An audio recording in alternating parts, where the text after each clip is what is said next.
Hello friends, তো আজকে নিয়ে এলাম জিভের জল আনার মতো একটি খাবার। মানেটা হচ্ছে অবশ্যই দেখতে পাচ্ছ জলপাই। তো আজকে আমি বানিয়েছি জলপাই আচার। প্রথমে আমি এগুলোকে ভালোভাবে ধুয়ে নিয়ে তারপর এগুলোকে ছুরি দিয়ে একটু কাট করে দিলাম, দিয়ে তারপর সেদ্ধ বসিয়েছি। কিছুক্ষণ সেদ্ধ করলাম, করে নামিয়ে তারপর আমি একটা ভাজা মশলা তৈরি করেছি শুকনো খোলায়। আমি সব কিছু নিয়ে নিয়েছি, গোটা জিরে, তারপর পাঁচফোড়ন, মানে এগুলো সব কিছু নিয়ে, শুকনো লঙ্কা নিয়ে তারপর আমি এগুলোকে একটু ভেজে নিয়েছি।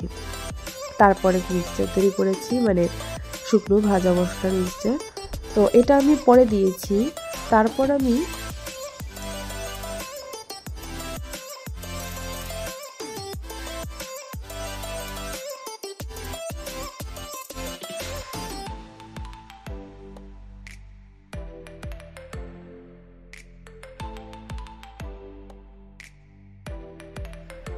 এখানে এগুলোকে জলটা ছাড়িয়ে তারপর একটু যতটুকু পারি একটু এগুলোকে ভেঙে ভেঙে দিয়েছি, এতে পরে ভালোভাবে ঢোকে সব কিছু।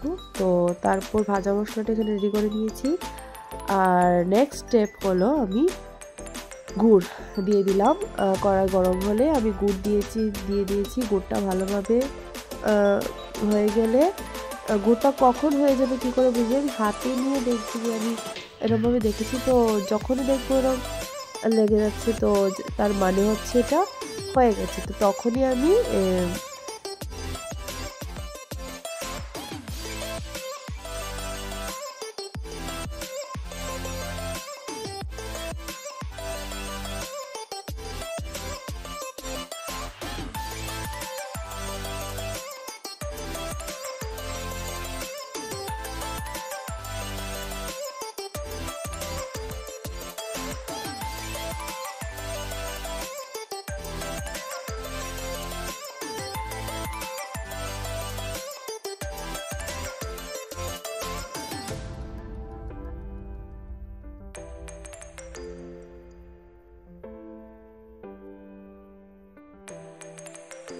তো আমার গুড়টা হয়ে গেছে একদম।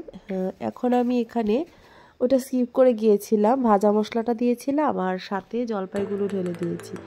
দেওয়ার পর নাড়াচাড়া করে আমি এখানে নুন দিয়েছি হালকা, মানে স্বাদ মতো নুন। তারপর দিয়ে দিলাম একটু কালারের জন্য আমি কি করেছি, একটু কাশ্মীরি লঙ্কা গুঁড়ো দিয়েছিলাম। এটা অপশনাল, দিতে পারো না দিতে পারো, তোমাদের ইচ্ছে।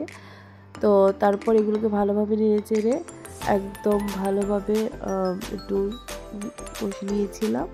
তো যখন দেখলাম যে হয়ে গেছে, তারপর দেখো কালারটা কীরকম আসলো।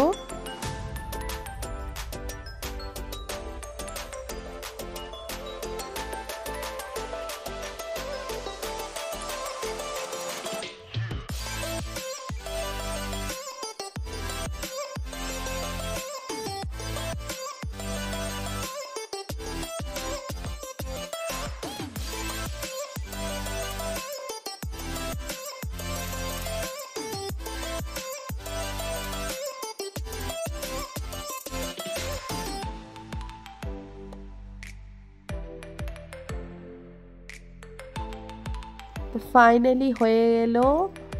তো এবার নামিয়ে নিলাম।